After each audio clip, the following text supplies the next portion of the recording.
Halo manusia, selamat datang di percakapan antar manusia. Simple yet useful talk with your favorite host, Jonathan Brand Wijaya. And siapa sih ini satu lagi nih? Ada penyusup datang nih.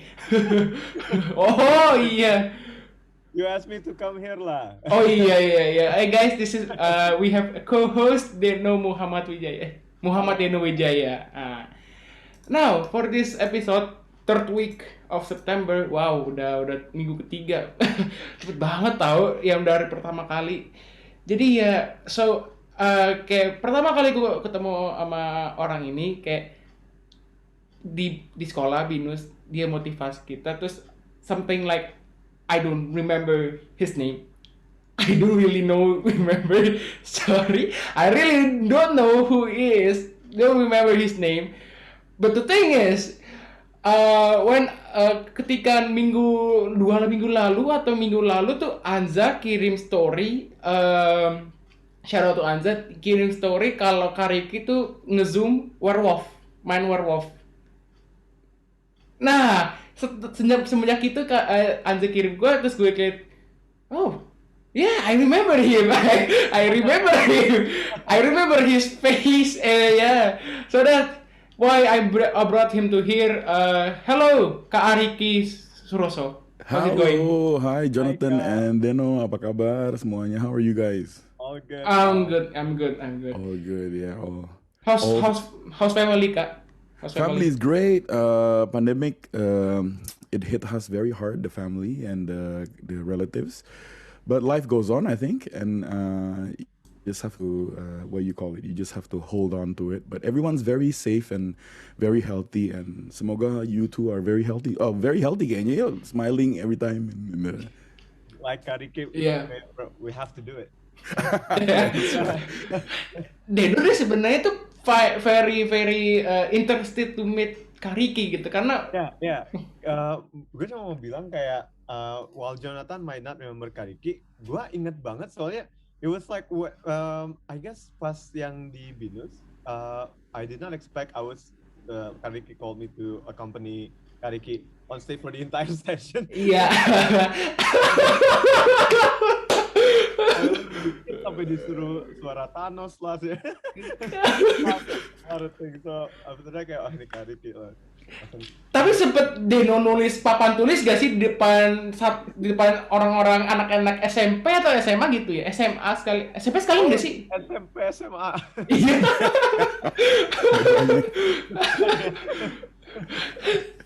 Tapi lu inget gak, Den? Lu inget orangnya, lu inget gak dia bawa materi apa? Yeah.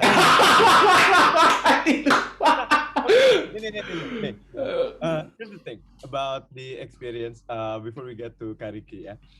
The experience that I get yang pas Kariki datang ke Binus, there's so many lessons kan ya. But it's not like a one topic thing where the topic is this and then the entire session is just that. It's tuh kayak di-elaborate lagi to extent where it's not, we don't remember it as a session, but it's more like we can apply it to our life. So, yeah. Alright. Now we are back here in the podcast and I never realized. Kukira ya, no offense, but kukira Kariki itu sangat famous. Really? Okay. Dengan karena dia motivate many people and many events. I don't think that gue kira kayak Kariki itu susah dikontak karena banyak event that Kariki should attend to motivate the students. But the thing is, I want to ask is how is your productivity during PPKM? Okay, so I think that's a very good question actually, and I want to say thank you first of all to Deno also for remembering.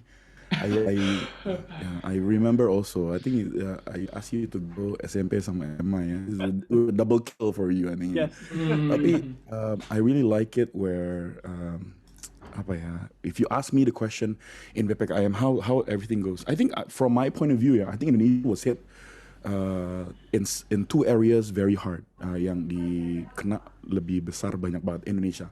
My opinion ya, just to let you know. Yang pertama adalah I think it was education, and nomor dua yang namanya economy was very hard. Why? Because the first time when virus came into Indonesia, I think we were not ready. I mean, if you guys remember, we were the last country to get ready. We were the last I mean, Japan closed the border first, and then Australia closed the border second. I'm not saying bad thing about Indonesia. Aku cinta banget sama Indonesia, just to let you know. Deno pasti tahu lah, cinta banget. Cuman menurut aku, and realistic adalah Indonesia was the last one to prepare. Where everyone was preparing, kita masih kayak, it's only a flu, it's everything. Jadi, But still 1 week at school, even when COVID was a thing. exactly right. Yeah, We were still makanya. going to school. So in that 1 week time, I think economic wise, it was. I think it was the worst. And knowing from saham and lainnya. Kedua adalah education. I think you all agree with me. And currently, right now, everyone is school online, right? And it was a sudden to all of us, especially for me as a trainer. It was a sudden of shock. I was shocked. Why? Because everything needs to go through a screen now, which is right now we're doing here, right? So a lot of people gave me comments like that's it, your life as a trainer, you're gone. Because they think training motivation cannot go through Zoom. You cannot feel it. And I asked myself with my team, I sat down and I said, really? Is that the case? And then we tested out PPKM, and then it worked. We found a strategy to do it. And akhirnya dari awal pandemi hit, and then sampai sekarang, kayaknya lebih sibuk sekarang daripada sebelum bukan pandemi. Because kalau dulu tuh saya harus ke sekolah, ke BINUS juga kan, harus ke sekolah, harus travel time kan. Kalau sekarang, like I can click off and then I click on again into another country. It's like a transit. It's like a transit. Hey, I'm here. How are you, Australia? I'm here. How are you, Japan? It's like a transit. Transitnya tuh cepet banget. Jadi, if you ask me how was it going, it's going pretty well now. I'm getting used to of online learning. I think sekarang anak-anak juga. I think Indonesia says school is gonna go back on. Katanya, pernah dengar nggak guys? Katanya school is gonna go offline very very soon. It's about time, Why? Because sebelumnya Juli katanya masuk online, nggak jadi ya. Agustus masuk online, nggak jadi juga ya. Dan katanya Desember at the end of the year katanya mau online lagi. Maksudnya mau usahakan untuk offline. Jadi di antara November sampai Desember. So if you ask me how am I going, I'm good right now in training line. I'm very good. I'm perfect where I am. I can't wait to go on site because banyak materi yang lainnya that I can apply on site. It's I can't wait for it, just to let you know. I'm very eager to go on site. Sekalian Denot, sekalian tuh Kariki tuh mau berikan motivasi lari-lari lapangan just to show what he wants to show gitu kan, wants to motivate gitu. Here's the thing about we're doing this online. Now Kariki cannot ask me to run again outside. That's right, Yeah. Oh no, it's very limited in movement. Jadi gerakannya limited banget di sini. Tapi I cannot wait sih. If I may ask, earlier you said that in terms of like training, it's you are actually much more busier compared to last year. Yeah. They also have some like kayak pandemic ini, a lot of people feeling demotivated and need a trainer to learn. Yeah, I tell you, there's a lot of emotion in pandemic time ya. Maksudnya banyak emotion yang keluar pas lagi pandemi. Nomor satu adalah kalian mungkin ngerasain juga, including myself. Yang pertama adalah you're missing out yang namanya social interaction kan. Jadi kalau manusia tuh kalau kehilangan social interaction udah pasti sometimes they feel lonely lah ya. Jadi mereka ngerasa, dikengkang di rumah, nggak bisa kemana-mana. Itu yang pertama, they feel emotionally. Sama kedua adalah they feel overwhelmed. Kenapa?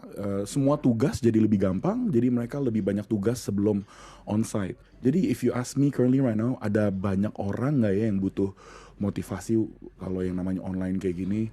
I'm doing live coaching currently sekarang juga. Jadi aku nggak hanya training sekolah, perusahaan, tapi juga I'm doing live coaching. Like the other day, I'm not mentioning any name, tapi the other day ada satu anak umur 13 tahun, dia pertanyaannya gini, kaget sih aku, jadi pertanyaannya gini, kenapa aku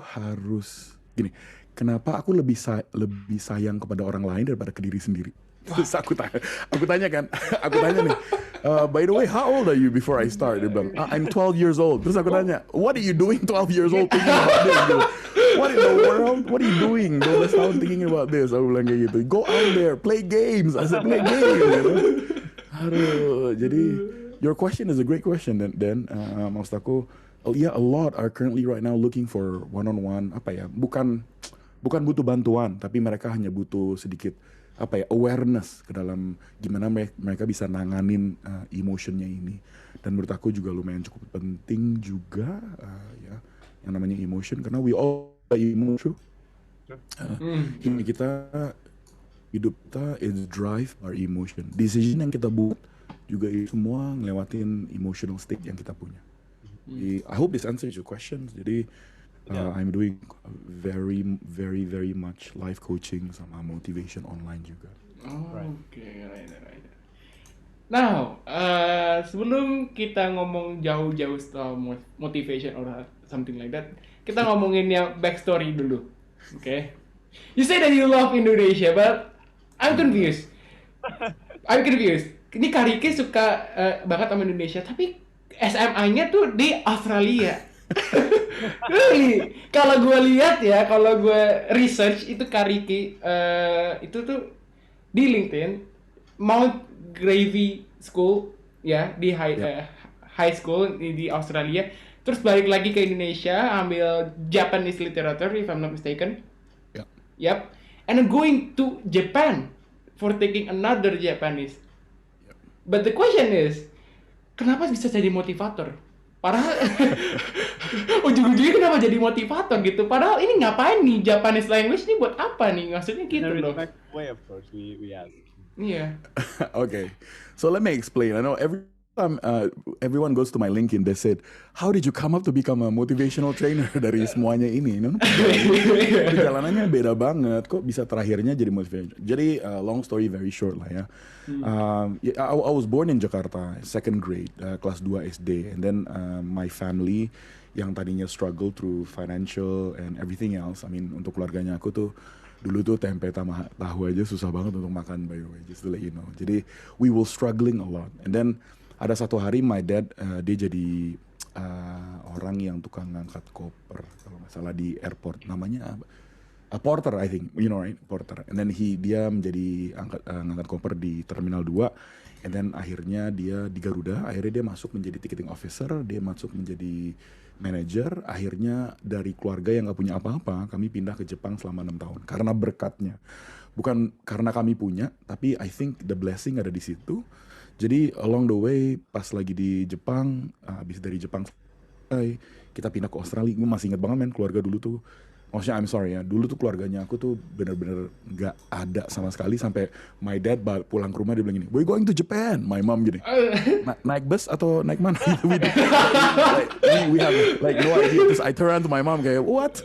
You know, kita naik pesawat. And then my family jual semuanya, kita pindah ke Australia. Habis dari Jepang, habis itu ke Australia. Habis itu di Australia I stayed 1 tahun di Australia karena di mana semuanya harus balik. I kinda asked my dad for me to stay karena ada pertama kali tuh aku inget aku ketemu motivational trainer waktu di SMP kelas 1. Ada satu orang datang ke sekolah, dia keren banget bro guys. Dia kayak motivational banget sampai aku di depan nonton dia kayak wow gitu, kayak my jaws drop gitu kan. Tapi along the way aku belajar dia profesinya apa. And then pas di Australia I decided to become a trainer. Maksudnya I decided to become a motivational trainer as a speaker lah, seperti itu. Even though my mom asked me to become a pastor, jadi ya my mom selalu gini, "Kamu bakalan jadi pastor ntar ya kalau besar." I'm like, emang aku nggak ada pilihan apa? Cuman gitu ya. Like, kamu akan jadi pastor when you grow up. So jadi a lot of people datang ke aku bilang gini, waktu aku masih kecil lah, dia bilang, "What do you want to be when you grow up?" gitu. "What do you want to be when you grow up?" Terus my mom selalu teriak dari belakang gini, "Pastor!" gitu selalu. Jadi she put mindset into my mom bahwa aku jadi pastor. Tapi along the way my mom bilang, "Kamu kalau nggak jadi pastor," dia bilang, "kamu akan bantu banyak orang di luar sana." So after 1 year aku kerja di McD di Australia, and then kerja di McDonald. And then abis itu aku balik lagi ke Indonesia, and that's the first time aku benar-benar fokus dengan apa yang aku mau. Like I really focus what I really wanted was merely wanting to help a lot of people in the world, and I didn't have the skills because I'm not good at talking. I was scared presentation, and I had a stutter in my mouth. Jadi I wasn't good at it. So I was so focused enough, and I finally met satu perusahaan yang namanya Adam Cool Learning Launches Group, and mereka bilang, oh yaudah kamu masuk aja jadi coach. I wasn't a trainer di awalnya, aku jadi coach. Kamu masuk aja jadi coach. Akhirnya aku bilang, boleh juga nih, perusahaannya kayaknya dibayarnya pakai dolar gitu kan. Oh. Jadi my first intention, to be honest to both of you, my first intention wasn't untuk bantu orang lain. It was because of money, because I grew up karena nggak punya. Jadi ya people's mindset change along the way kan. Akhirnya aku ikut nih. Nah, this is where I change. This is where I realize, pertanyaan dari Jonathan bilang, dari semua Jepang itu kenapa tetap di yang namanya jadi trainer. Pas aku jadi coach, aku dapat 7 anak waktu itu jadi coach, 7 anak untuk ngurus di dalam camp. And aku nggak ngurusin mereka kayak I care. Like, aku dari situ kayak coachnya itu dari 1 sampai 100%, I was like below 0.55% gitu lah, my energy. Akhirnya anak-anaknya juga ngeliat, akhirnya anak-anaknya malamnya pas sudah selesai, kan kita 4 hari tuh campnya. Anak-anaknya knock on my door, dia bilang gini, kalau kakak nggak niat jadi coach, saya akan minta mama saya untuk gantiin coachnya kita, katanya gitu. Mati bro, it was like a slap in the face, ya mati bro. Kan you guys know kan, anak-anak tuh bisa ngelihat apa namanya, yang namanya honesty tuh nembus gitu. Iya. Ada anak ini bilang, kalau kakak nggak niat, dia bilang kita akan minta coachnya ganti, dia bilang gitu. Mati, itu udah kayak naik Citylink terus nggak turun tapi dijorokin gitu ya pesawatnya, itu kayak gitu tuh rasanya, kayak gitu tuh. And then akhirnya aku bilang, okay, what do you want me to do? Dia bilang, well, be a coach yang you're supposed to. Akhirnya udah selesai, long story short. And pas sudah selesai, terakhirnya anak-anaknya pas graduation semuanya nangis bro di depan aku. Orang tuanya juga di belakang semuanya nangis. Orang tuanya nengok ke aku, dia bilang gini, you gave my son something that you didn't give, like something that we cannot buy. Nah dari situ tuh pertanyaan Jonathan adalah why did I choose to become a trainer dari semuanya ini perjalanannya? Because menurut aku amplop yang aku dapat dari perusahaannya itu, nah itu nggak bisa bayar perasaannya aku saat itu pas di graduation itu. And I turn around to the teman-temannya ini, they're still my friends sekarang by the way. Sekarang udah SMA, ada yang ini. Jadi aku bilang sama mereka, I thank you for your time. Jadi I realize bahwa there's something that money cannot buy. Jadi I realize waktu aku belajar bahasa Jepang, tadinya mau buka agency, you know, travel agent, mau buka yang lainnya. Tapi I realize myself kayaknya I like the feeling, I like the feelingnya yang namanya aku bisa kasih atau contribute banyak ke luar sana. Jadi ya that was my turning moment. Kayak I decided myself, this is it, you know, I want to do this. Dan setelah itu langsung deh tuh full throttle tuh gaspol langsung. I knew what I wanted. Akhirnya I became a TEDx speaker 2018. Aku juga trainer untuk Google, and then aku ngomong di MUN, United Nation. Terus terakhir aku ditawarin untuk NAS Academy. Do you guys know NAS Academy? NAS Daily, tau nggak? Oh, Nas Daily. Oh ya, yang the 1 minute person. Ada 1 minute, betul. That's yang dia suka bilang gini. That's 1 minute, I'll see you tomorrow, tau kan ya? Iya, itu dia. Jadi terakhir he asked me to collaborate together. Jadi kita lagi dalam project dalam setengah itu, dalam perjalanan. Ya. By me telling you this bukan karena apa, tapi kayaknya I think one liner kalau aku bisa kasih tau adalah, if you focus on anything, you can get anything in life. Menurut aku kayak gitu sih. Ya, jadi tapi kalau kepikiran tuh kayak Jepang, jauh amat tiba-tiba ke Jepang gitu. Kan malah bisa ambil tempat lain gitu, yang motivate trainingnya tuh bisa di tempat lain gitu, bisa di Indonesia negara sendirinya pun kan nggak harus ke Jepang juga kan, tapi kan betul, I needed pengalaman, I needed experience. Jadi banyak orang juga sama bilang gini, kenapa kamu ke luar negeri sekolahnya terus ngomongnya bahasa Inggris setiap kali kalau lagi training gitu, kenapa sih? Katanya cinta Indonesia. Cinta Indonesia sih banget bro, ini kalau dirobek nih tangannya aku merah putih di dalamku, just to let you know, okay? Tapi maksud aku belajar skillsnya di luar. I learn the skills outside, and then I want to apply it here untuk anak-anak yang di Indonesia. Aku juga punya community yang namanya jadi di community gimana skillsnya aku bisa dikasih ke anak-anak yang butuh gitu loh bro. And givemore.id community-nya aku, di mana aku pergi sekolah-sekolah yang nggak punya uang sama sekali, yang nggak punya yayasan, anak-anak ini yang the kids yang they have nothing. Jadi I go to those kind of school, give motivation, share skills, and akhirnya ya my motto is simple. Everyone punya opportunity untuk belajar. Setuju gak guys? Yes? Yeah, yeah. Semuanya, they need to have opportunity. Well, kalau aku mau nanya lagi sih kak, jadi selama kakak ambil Japanese literature, Yeah. until you become motivator, what's one value or one thing that that masih ada gitu sama kakak sampai sekarang gitu? Okay. When I took the Japanese literature, I went to Japan for about, karena aku juga tinggal di Jepang 6 tahun. Aku balik lagi sering ke Jepang, and I really love yang aku ambil satu value yang membuat aku benar-benar belajar di dalam training time-nya ini. Yang namanya orang Jepang tuh punya satu value namanya ikigai. Pernah denger nggak?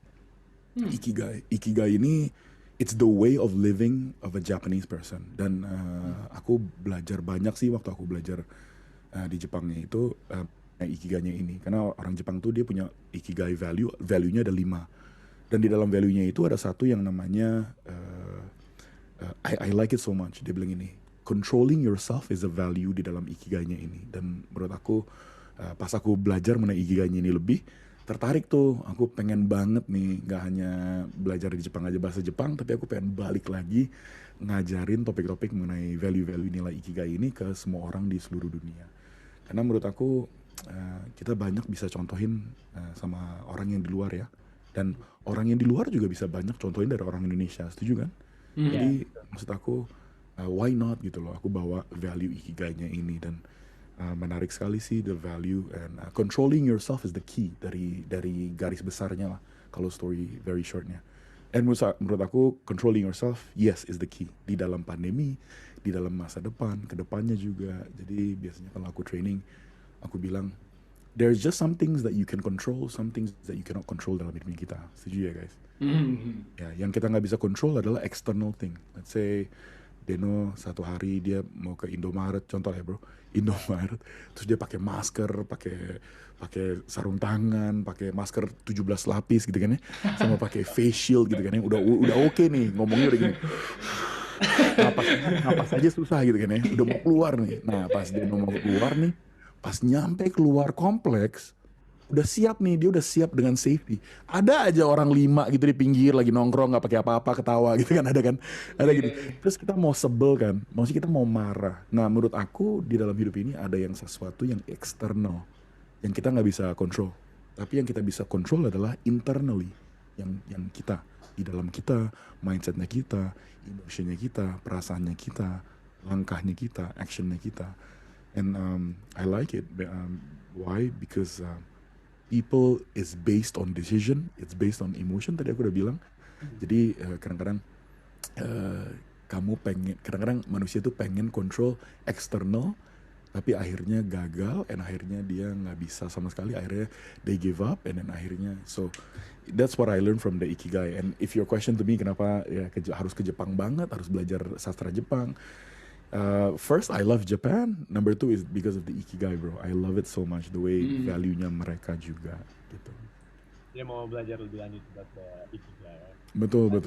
And waktu aku di sana juga, aku sharing mengenai nilai-nilai Pancasila ke mana? Ke orang Jepang. Jadi cross culture harus dong.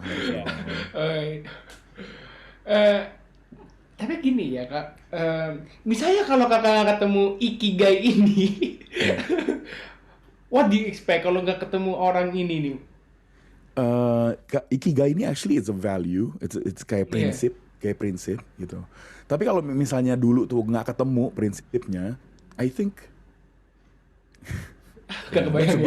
that's a good question actually.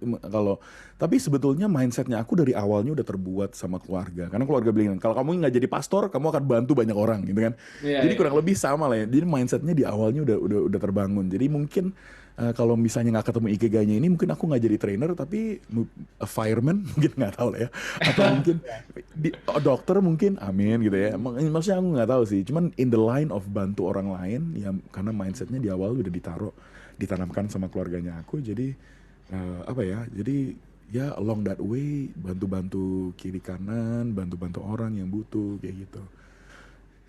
That's why menurut aku, and my family strict banget dulunya, aduh, my family. But I think in a way Kariki has actually met the goal kan ya.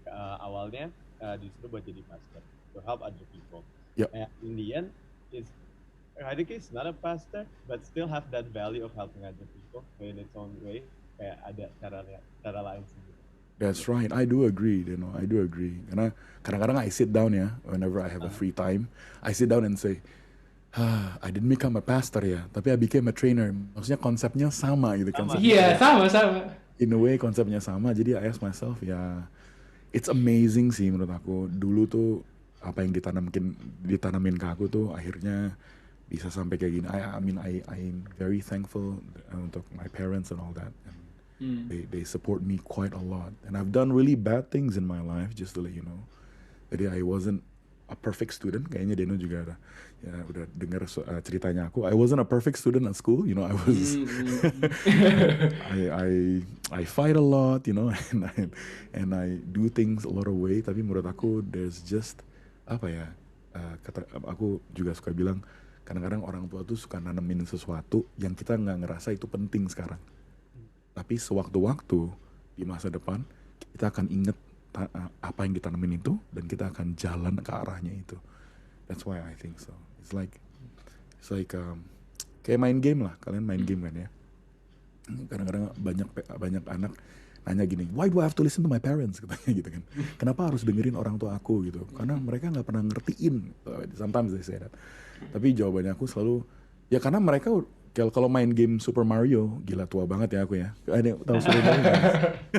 You guys know Super Mario kan? Iya. Super Mario itu kan ada levelnya ya. Jadi orang tua ini udah ngelewatin level segitu banyaknya. Jadi mereka tuh udah ngelewatin levelnya. Mereka tuh udah pernah jatuh, salah makan bunga. Mereka tuh udah pernah. Mereka pernah ditabrak sama kuda, aku udah pernah. Maksudnya aku adalah maksud aku adalah ya why wouldn't you listen kepada orang yang udah pernah ngelewatin dulu? At least advice-nya itu bagus gitu. Kalau kakak jadi pastor bisa sih. Kalau sekarang kakak jadi pastor bisa sih tinggal bawa Alkitab, pergi ke Malang, belajar di sekolah kitab gitu.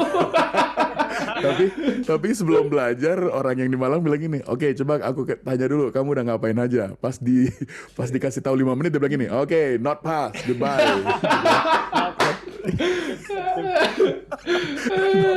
Dia bilang not pass, goodbye. Not pass. Gitu. Ya, jadi for sure lah kayaknya gitu. Now, oke. Yeah. Now, jadi sekarang nih kakak jadi motivator. Now, what's your landasan or what's your fondasi for you to become a motivator, Kak? Okay, my foundation to become a motivator, I think ya di awalnya, when I told you that I met that guy yang pas dia lagi training, terus aku ngerasa bahwa I wanna become him gitu. Jadi dulu waktu di Jepang tuh aku nggak tahu bahasa Inggris, guys. Jadi my mom hanya ajarin aku satu kalimat. Jadi karena kita mendadak ke Jepang, my mom selalu bilang gini, kalau ada yang nanya, always answer I'm fine. Udah gitu aja. Oke, gitu. Jadi pas aku hari pertama ke sekolah, ada guru nanya gini, which country do you come from? I'm fine gitu. jadi ya kayak gitulah. So jadi dulu tuh pertama aku ketemu trainernya ini, aku juga nanya dia pas sebelum dia keluar pintu, aku lari, aku kejar dia. Terus kan aku nggak bisa bahasa Inggris, aku ya gitulah bahasa Inggrisnya pas-pasan ya guys. Jadi pas aku bilang gini, sir gitu kan. terus dia nengok, terus dia gini. Aku masih ingat banget karena it's one of my memorable time in my life. Dia bilang gini, can I help you? Yes, you what you gitu kan. Karena aku nggak tahu aku nggak tahu dia kerjanya apa. Jadi aku pengen tanya dong profesinya dia apa gitu. It was my first time. Jadi aku bilang, you what you. Terus dia bilang, hah? Aku bilang, yes, you, yes. Aku bilang gitu kan. I literally bilang kayak gini. Terus dia bilang, Terus akhirnya dia nyadar, dia bilang gini, oh you want to know my profession? Terus aku bilang, yes. Yes. Akhirnya dia bilang, I'm a motivational trainer. Wah, semenjak itu tuh, I read a lot of books by the way. A lot of books, banyak banget. Akhirnya dia kasih aku satu buku, sekarang masih ada sih di toko buku. Namanya 60 Seconds How to Influence People. Bukunya bagus banget. Jadi dia kasih bukunya ke aku baca. Nah di bukunya ini ada listnya guys. Jadi pas kamu nanya fondasinya apa, aku ngikutin bukunya ini. Nah, how to become a motivational trainer. Nomor 1, katanya harus ganteng. Cross. Cross, ya kan? Katanya harus ganteng. I have to be handsome. Cross, ya. Nomor 2, harus bahasa Inggris. Cross lagi. Cross lagi. Karena I only know I'm fine gitu kan. Nah terakhirnya aku pegang fondasinya ini. Dimana Jonathan barusan pertanyaannya, it's this. Terakhirnya dia bilang gini, you have to have a lot of knowledge dan kamu harus suka baca buku. And akhirnya aku pegang itulah fondasinya aku. Jadi aku baca banyak bro dari dulu tuh. Terus gain knowledge. Kalau ada buku yang aneh aku baca. Kalau ada buku yang bagus aku baca. Ada buku dari teman yang pegang. Jadi teman pegang buku aja aku nanya, buku apa tuh? Lihat dong. Nah besok langsung aku baca tuh bukunya. Jadi I hold to that foundation sampai di Jepang ke Australia juga I keep on doing it. Pas di waktu itu aku udah mulai bantu banyak sekolah-sekolah, tapi sendiri ya karena aku nggak kerja, aku waktu itu masih sekolah. Jadi aku masih bantu banyak sekolah-sekolah, bantu panti jompo ya, panti jompo. Terus panti asuhan, aku masih bantu-bantu kayak gitu-gitu. Jadi I started to have that passion yang ada di situ. Jadi pas balik dari Australia ke Indonesia, pas banget nih ketemu di dalam perusahaan ini. Nah baru aku gaspolnya di dalam perusahaan ini sampai currently 2000 baru tahun kemarin kayaknya I went out.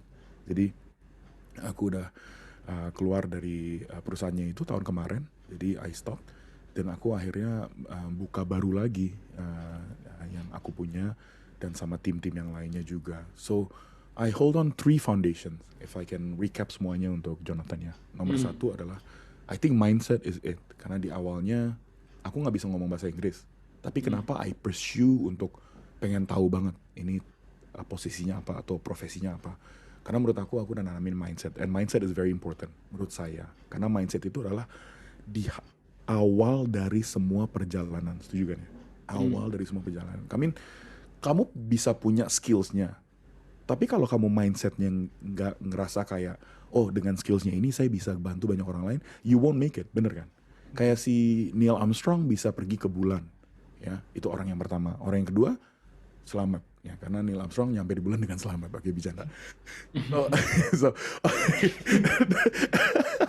Deno gini, garing kali kakak hari ini gitu ya, enggak ya, santai lah, abis jangan terlalu serius lah ya di podcast ini. Terus sama Kak Ricky masih sama kayak 2 tahun yang lalu ya. Santai lah. So jadi Neil Armstrong pas dia nyampe ke bulan juga menurut aku Neil Armstrong punya satu mindset. Aku nggak samain aku sama dia, tapi menurut aku inilah contoh ilustrasi. Karena menurut aku dia punya mindset. Karena di dalam bukunya dia pernah tenggelam 4 kali, muntah darah 2 kali. Latihan untuk pergi ke bulan aja. Nah pertanyaan aku adalah dia punya kesempatan untuk bilang enggak nggak untuk nyerah tengah jalan? Udah pasti dong. Karena tengah jalan dia bisa bilang kayak gini, nggak mau lagi gitu. Terus orang nasanya bilang gini, kenapa nggak mau? Gila, udah mau mati gitu, udah mau mati bro. Dia bilang, aku punya hak untuk bilang enggak dong. Tapi terakhir dari mindsetnya, dia bilang gini, menurut aku, kenapa dia nggak give up halfway? Karena menurut aku karena mindsetnya dia itu mendorong dia terus menerus. Dan menurut saya ditanamkan mindset sama orang tuanya saya. Yang kedua, fondasinya aku adalah habit, kebiasaan. Aku nggak bilang aku punya kebiasaan yang positif selalu, tapi kebiasaan itu penting menurut saya. Dengan pengalaman, my journey, I think saya berantem dengan kebiasaan banyak banget, every day. Saya baca satu buku namanya Atomic Habit by James Clear. Bagus banget kalau teman-teman di sini. Bagus banget. James Clear itu dia bilang bahwa habit itu nggak segitu gampangnya untuk diubah. Jadi aku percaya juga sama dia. Jadi kayak aku kasih contoh ya, sekarang aku lagi lari nih guys. Jadi supaya aku nggak terlalu, tadi kan Deno bilang gini, you look the same, Jonathan juga, you look the same. Tapi menurut aku same-nya itu lebar ke samping kan. Jadi I run. Jadi I have to run. Why? So I can fit my suit later on site kan. Jadi I have to run. So I run every day 30 minutes. Yang paling susah adalah abis 30 menit lari setiap hari. Di depan ada tukang bubur ayam. Jadi agak susah. tapi my point same. Intinya aku dari habit itu yang terakhir aku mau bilang. Dari minggu kemarin aku baru Zoom sama timnya aku di Makassar. Kan I have a lot of team. Jadi Makassar, Bali, Pontianak, Medan dan lain sebagainya. Jadi aku baru Zoom sama tim Makassar. Makassar timnya udah 1 tahun gak ketemu aku. Nah, aku udah lari, targetnya aku 30 kali. Di jamnya aku dibilang aku udah lari 166 kali. That means udah over target dong. I over targetnya. Pas aku lagi Zoom, timnya aku di situ bilang gini, "Weh bro, apa kabar?" gitu. Aku seneng banget kan. "Apa kabar bro?" Terus satu orang unmute dia bilang gini, "Gila bro, kamu gendutan." Mati gak? Udah lari 166 hari nih. Aku kira udah agak hilang dikit nih. Mati gak? Terus dia bilang gini, "Kamu gendutan." Kayak palanya aku pengen dijedotin di tembok gitu guys.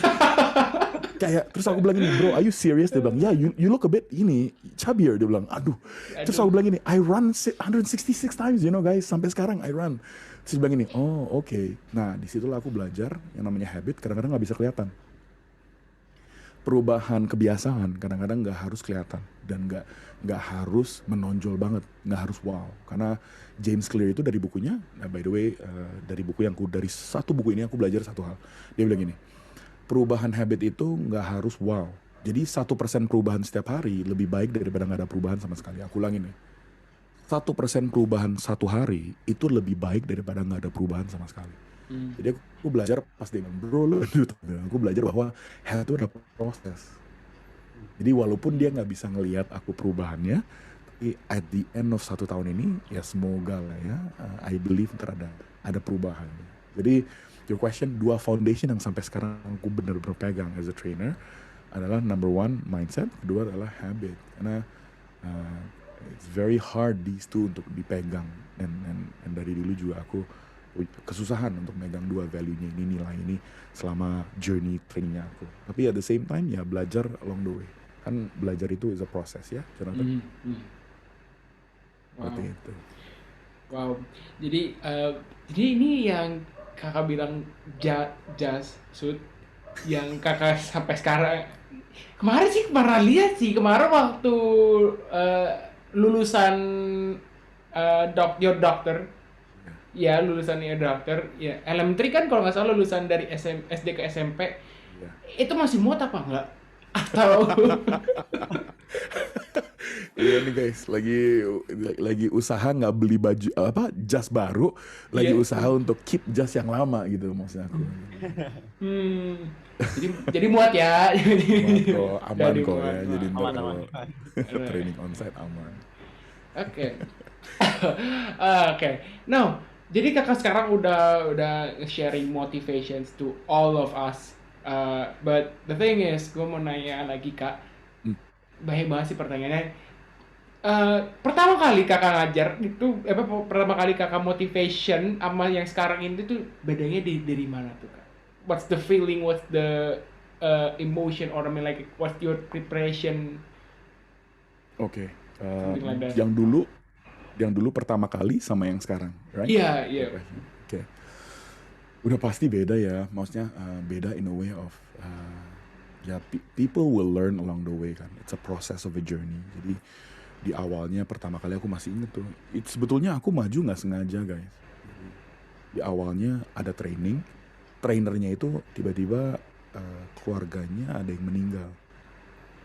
Jadi pas lagi mau training dan kelihatannya state-nya dia untuk ngajar juga nggak bisa. Jadi aku bilang ya udah kamu balik aja, aku bilang gitu. Terus satu tim itu pada bingung. Jadi siapa yang training dong? Terus tahu kan kalian di saat ini pasti semuanya pada nengok gitu, semuanya pada nengok gitu. Siapa dong gitu? Akhirnya aku ditunjuk dengan tidak sengaja. Akhirnya ditunjuk untuk training. Karena materinya, jadi dulu aku music man ya, awalnya music man. Jadi aku bukan trainer, music man tuh yang ngurusin mixer segala macam gitu kan. Nah, kenapa saya dipilih? Karena saya sering lihat trainingnya. Jadi mereka nyadar bahwa saya bisa hafal gitu. Akhirnya pasti bilang, "Ricky kamu mau gak maju?" Dia bilang gitu. Cuma 2 jam trainingnya. Cuma 2 jam. 2 jam gimana? Cuma 2 jam kok, maju lah. Terus aku bilang gini, Nah, oke, aku bilang oke. Terus temen aku sebelah aku bilang, gila lu berani juga ya, udah maju 2 jam. Aku bilang, ya aku bilang ya kalau kita we don't test that out, we never know, ya kan? We don't test that, we never know. Jadi aku udah kerja di perusahaan ini, terus jadi coach, jadi music man, jadi mixer, jadi mixer, ngurusin mixer gitu kan. Akhirnya satu hari suruh maju, pas suruh maju, sebelum maju aku nanya, by the way, crowdnya ada berapa? 320. Mati, aku bilang bisa nggak dikasih tahu di awal, aku bilang bisa nggak dikasih tahu di awal. Terus semua satu tim ada bilang ya kamu udah bilang iya ya udahlah lanjut, dia bilang gitu kan. Akhirnya sebelum aku dipanggil untuk maju ke depan, aku bilang ke diri aku bahwa if I don't do it, no one else will. If I don't do it, no one else will. Dan menurut aku moto yang kita harus tahu lah di sekarang, karena banyak orang bilang kenapa saya yang dipilih, ya, banyak orang bilang kalau ada orang yang minta tolong sesuatu kenapa sih aku mulu gitu ya. Sometimes pas sebelum aku maju aku bilang if I don't do it no one else will. Aku maju tuh, wow bro, pas maju udah jelek sih sumpah. Jadi aku kasih tahu ya, pas aku maju udah ngomong segala macam. Ada nih udah selesai, by the way, long story short udah selesai lah. Ada feedback formnya kan, tahu kan kalian kalau lagi training tuh ada feedback form kan. Feedback formnya dikasih 300 guys, 300 dikasih. Udah nih pas udah dikasih harus ada yang daftar, by the way, karena itu kayak introduction seminar gitu lah, harus ada yang daftar. Di terakhirnya kayak program, jadi abis dia dengerin aku harus ada yang daftar gitu. Yang daftar 0 dari 300, 0, kosong. Udah nih, udah dengan dalam hati aku, udahlah nggak apa-apa lah. Pas pulang on the way home di mobil, aku minta feedback formnya. Nah pas aku baca, jadi ada rating 1 sampai 5, 5 keren banget. 1 gue nggak mau balik lagi gitu, kayak gitu loh. Jadi kayak keren banget. Nah, semuanya ngasihnya 1 guys, sumpah nggak bohong, ngasih 1 semuanya. Akhirnya sedih dong. Si aku sini tuh agak meneteskan air mata tuh di mobil tuh, nangis. Terus di saat itu aku bilang maybe this is not for me, aku bilang kayak gitu, this is not for me. Tapi dalam hati nggak bisa, karena mindset dari mami udah bilang jadi pastor, kalau nggak jadi pastor bantu banyak orang lain gitu kan. Itu masih terbayang-bayang tuh. Akhirnya ya udahlah aku pulang, aku telepon sendiri. Jadi setiap feedback form itu ada nomor teleponnya kan guys. Jadi aku teleponin satu-satu. Bukan marah, bukan, karena I really want to know. Jadi aku teleponin satu, aku bilang gini, halo Pak, gitu. Halo, dia bilang gitu. Ya Bapak, kemarin tadi yang datang di ini ya, kemarin datang di seminar. Gimana Pak seminarnya? Terus bapaknya bilang gini, ya oke lah, tapi agak boring, dia bilang gitu. Agak boring. Terus bapaknya bilang gini, ya tapi jangan kasih tahu trainernya ya. Terus aku gini, ya saya trainernya Pak. Aku masih inget banget. Saya trainernya Pak. Dia bilang, oh ini Coach Ricky. Dia bilang, aduh maaf ya Coach Ricky. Dia bilang gitu. Cuman agak boring. Akhirnya aku gak marah. Akhirnya aku bilang, makasih ya Pak atas feedbacknya. Dia bilang, saya usahakan untuk lebih baik lagi. Saya akan usahakan untuk lebih bagus lagi. Udah nih, besok telepon lagi. Pokoknya semuanya bro, aku masih inget tuh 300-nya aku telepon tuh. Rata-rata semuanya bilang jelek dan lain sebagainya. Dan itulah. Dan akhirnya I realize myself bahwa kalau aku terus-menerus ngelakuin yang sama, terus ekspektasinya aku perubahannya berbeda, it's insane, bener gak sih? Ini yang Albert Einstein bilang kan, the theory of insanity. Dia bilang, kalau saya udah gagal nih, tapi saya balik lagi ngelakuin strategi yang sama, tapi ekspektasi saya hasil yang berbeda. Tapi Albert Einstein bilang, theory of insanity, di mana kamu ngelakuin yang sama, udah pasti hasilnya juga sama, strategi yang sama, hasilnya sama. Jadi pas aku balik, aku nanya ke diri sendiri, what can I improve? Jadi aku catat tuh semuanya 300 kertas tuh. Kata harus ngapain, gimana gitu, aku catat semuanya. Dan I started to develop myself, my own self. Develop sendiri, ngeliat di kaca. Terus kalau ada kesempatan untuk training, saya bilang iya. Kalau disuruh terbang ngajar di mana orang lain nggak bisa, saya bilang iya. Saya ngajar semuanya, airtime-nya ada di situ lah. Dan saya ngajar sampai satu hari saya pernah bawain di Telkomsel 1.500 anak. Anak, karena di situ ada staffnya sama anak-anaknya diajak Telkomsel. 1.500 orang lah. Dan the moment pas aku sebelum maju di situ, mungkin ini bisa kejawab pertanyaan Jonathan.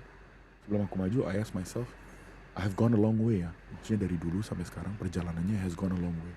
And pas aku berdiri di sini, dari 300 sampai 1.500 orang, it's just apa ya, bukannya sombong tapi for myself ya guys, it's something amazing for me, dan itu bersyukur banget sebelum I step foot.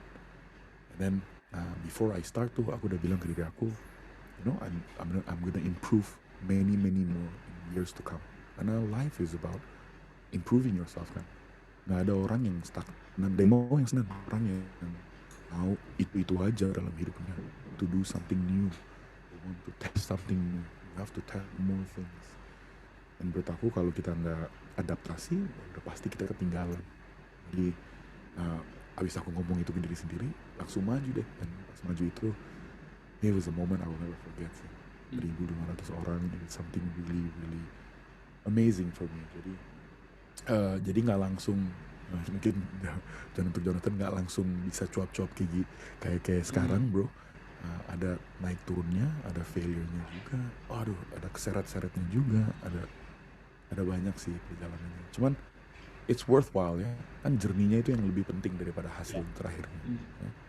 Nah, jadi banyak orang bilang prosesnya itu lebih penting daripada hasilnya. Maksudnya saya nggak bilang hasilnya nggak penting, tapi lebih pentingnya adalah proses perjalanannya.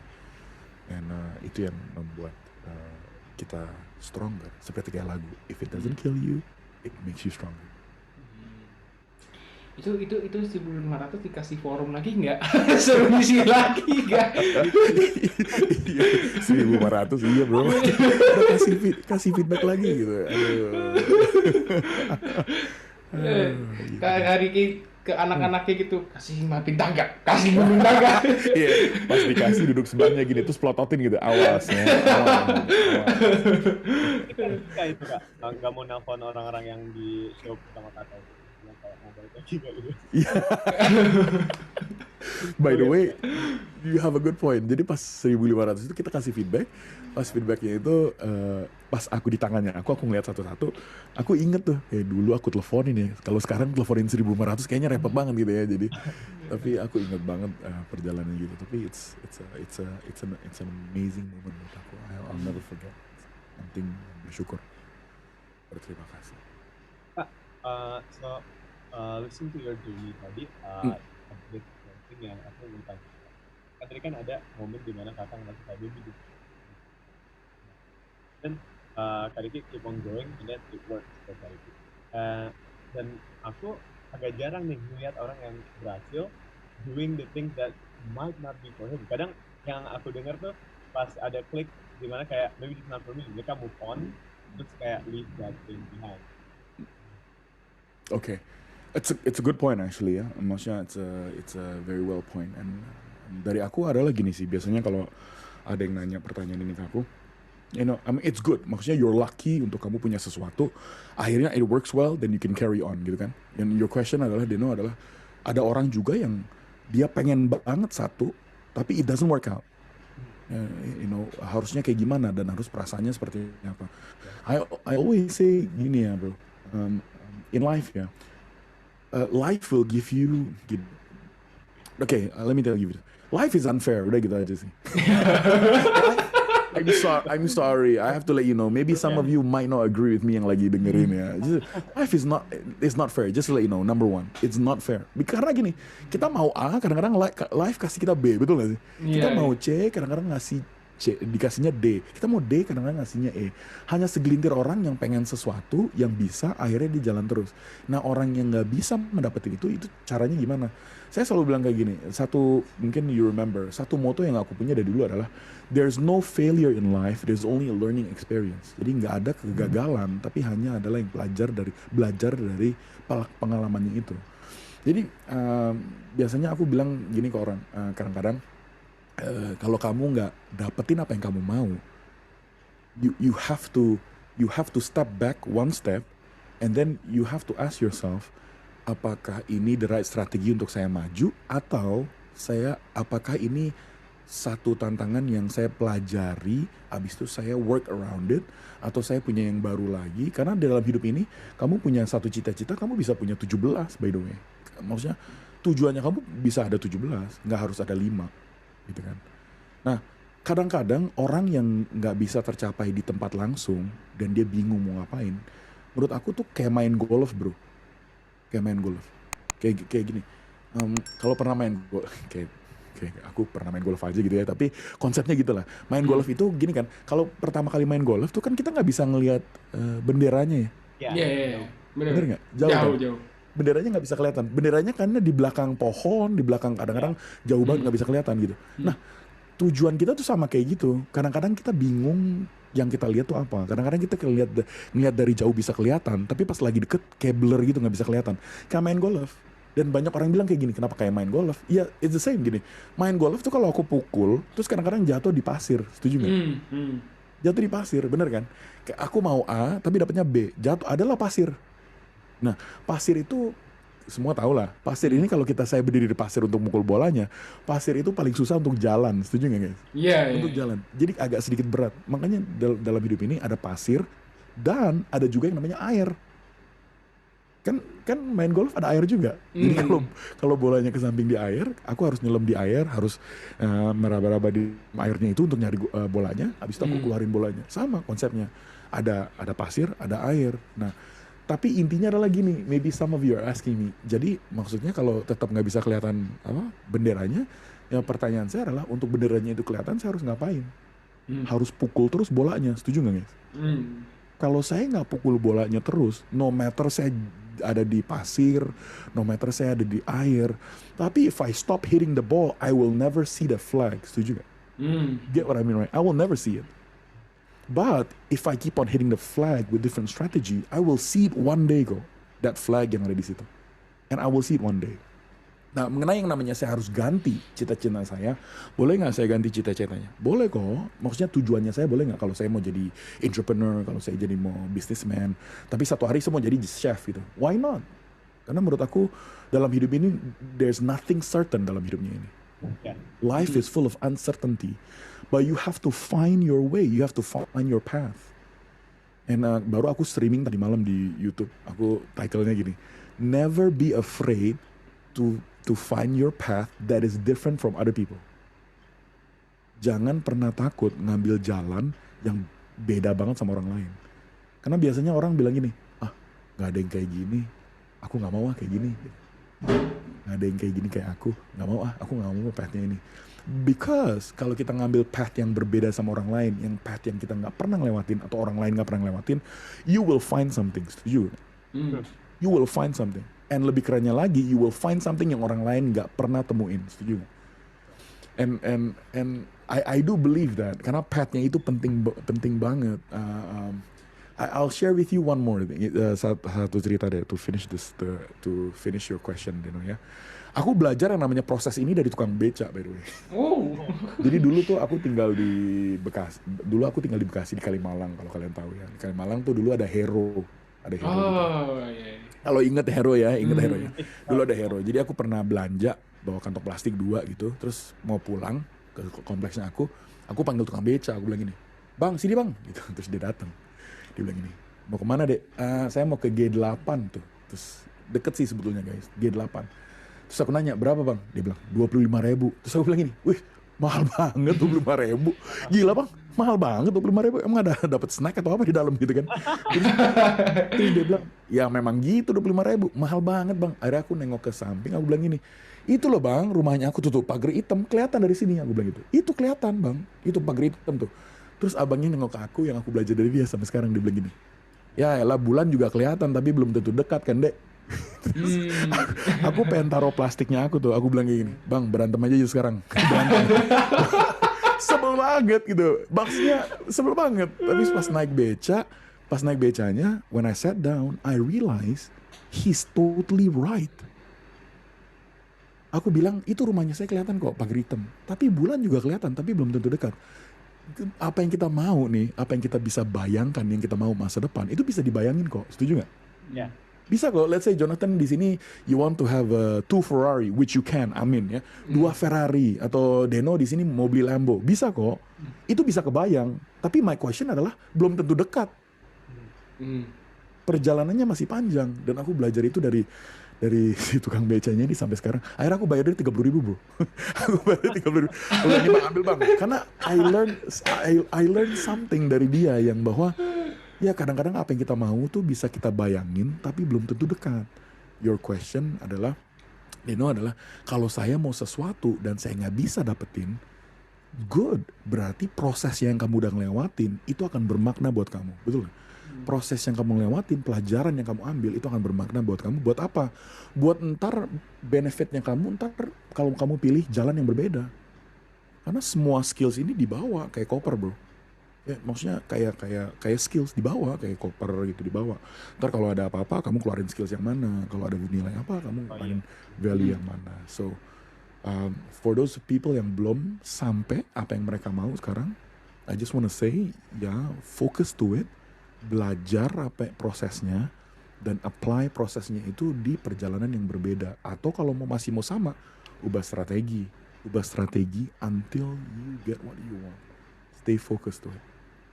Tapi ini sama kayak yang Kak Ricky pernah bilang di salah satu video Kak Ricky in YouTube, ditaruh some second thought, never give up, right? Instead of saying that, you say to push one more time. Right? That's right. Yeah. That's right. Kadang-kadang kalau kita udah usaha sekali nggak bisa, 2 kali nggak bisa, 3 kali nggak bisa, kadang-kadang keempat kalinya bisa loh. Gitu. Kadang-kadang keempat, you just need to have that one more push, ya. One more push ke diri kamu, and finally you will get there. That's why prosesnya itu walaupun jauh, walaupun susah, tapi it's worth it. It's worth it kok. Trust me. Ini kayak cerita Deno tuh mau dapetin doi gitu. Harus pakai. Kalau itu motivasinya beda lagi bro. Itu motivasi dari akunya beda lagi ntar itu. Oh, kenapa kenapa nggak setuju ya? Jojo dari kemarin tuh emang galau mulu tuh. Enggak sih, enggak. Galau. The emotion galau ya. Tapi gini Kak, kalau bisa dibilang tuh kita itu hidup itu memang bener nggak adil. Tapi pernah nggak sih iri gitu kayak, ini orang kenapa jalannya mulus banget, nih orang kenapa yang dia dapetin tuh, yang dia pengen tuh ada gitu, kayak ngiri gitu. Okay, that's a good question. Aku jawab itu dengan satu ilustrasi. Ada satu anak-anak nanya, aku pernah bilang gini, guys, education penting, oke? Gitu. Terus ada satu anak waktu itu unmute di Zoom, dia bilang gini, it's not important. Dia bilang, hah? Terus gitu kan, it's not important. I said, no, education penting untuk kamu pintar, untuk dapat nilai bagus. Dia bilang, not important. Terus aku nanya, why? Ya, kalau education important, what happened to Mark Zuckerberg, si Elon Musk, si siapa? Si Bill Gates, Warren Buffett, what happened to them? Terus aku baru nyadar, ternyata all of them nggak selesai sekolah guys, gitu ya. All of them nggak selesai sekolah, just to let you know. Tapi ini jawaban untuk Jonathan sih, pertanyaan itu kayak suka iri nggak sama orang lain yang lancar banget gitu. Kadang-kadang aku suka bilang, you have to stay in your lane menurut aku. Kamu harus di dalam identitinya kamu menurut aku. Jangan sampai kamu harus pindah ke identity yang lain yang bukan kamu. Kenapa? Karena setiap orang tuh path-nya berbeda-beda. Iya. Orang tuh jalanannya beda-beda. Setiap orang berkatnya, setiap orang tuh blessing-nya berbeda-beda. Aku blessing-nya juga beda. Ada sewaktu aku pernah pengen banget jadi orang lain. Gitu. Pengen banget jadi orang lain. Aku pengen kayak orang lain yang di luar-luar lah gitu. Jadi ada temen aku, satu hari dia ngajak keluar, ngajak makan gitulah. Terus makan di satu restoran dari Gordon Ramsay, kalau teman-teman tahu di sini. Gordon Ramsay. Salah satu restoran di Singapura, Bread Street. Terus teman aku bilang gini, guys kumpul gitu. Terus aku ngeliat dia kan, nih anak ngajak terus siapa yang bayarin ya gitu dalam hati. Memang dia orangnya punya lah, dari keluarga yang punya. Dia bilang, makan. Terus aku makan lah. Long story very short, dia yang bayar semuanya. Terus dia bilang, oh keren juga ya gitu ya. Terus abis itu pas sebelum selesai dia bilang gini, oke, minggu depan ntar Ricky gitu. Terus shock kan. Karena aku di lingkarannya itu, jadi karena aku kayak di lingkaran itu, jadi dia ngerasa bahwa next time it's your turn dong gitu kan. Udah nih, minggu depan aku datang bro. Let's go. Kalian tahu ini gak? Wolfpack Gang, tau kan? Yang chef yang satunya lagi kan. Terus ya udahlah guys, let's go. Terus aku undang dong. Tapi aku undang nggak rame. Kalau dia ngundang kayak 12 orang gitu, aku ngundang cuma 4 orang, cowok semua kan. Makan guys, gitu. Aku bayar gitu. Pas ngeliat billnya, ya 4 orang ngeliat billnya kayak aduh napas 2 kali. Pernah nggak guys ngeliat bill terus pengen ngambil ini selotep terus diraba-raba gini supaya berubah? Pernah nggak guys gitu kan? Kayak sebel banget gitu ngeliat. Terus aku bilang ini mbak, ini yang mana gitu, yang mana ini apa angkanya? Terus mbaknya bilang ini, the total one at the bottom. Terus aku bilang ini, oh this one. Gila angkanya gede banget. Akhirnya aku bayar dong karena malu. Ya kan? Yang kemarin dia bayar 12 orang aja santai. Sekarang kalau aku nggak gimana, udahlah aku bayar, serat, bro. Dia digesek, kurang lebih 3 hari, dia nelfon, dia bilang gini, bro, kali ini kita bikin party ya, kamu sama aku yang bayar, gitu. Terus aku bilang gini, nggak bisa bro, nggak bisa. Akhirnya aku nyadar bahwa you have to stay in your identity, you have to stay there. Maksudnya kalau if you wanna be someone else di luar sana, kalau kamu mau jalanin path-nya orang lain, kalau kamu suka sama, ini kayaknya nih orang keren banget gitu, aku pengen jadi kayak dia. Maksudnya kalau kamu mau jadi kalau kamu mau jadi sukses kayak orang lain sih, it's okay ya. It's alright. Tapi my only question adalah, if it's not you, don't do it. Setuju nggak? Right? If it's not you, don't do it. Because udah dapet contoh-contoh di luar sana, yang artis tuh yang, apa ya, I don't want to say bad things sih, cuman ada contoh di luar sana bahwa orang ngikutin orang lain, akhirnya jatuhnya celaka. Setuju ya guys? That's why stay in your lane. Maksudnya stay in your identity.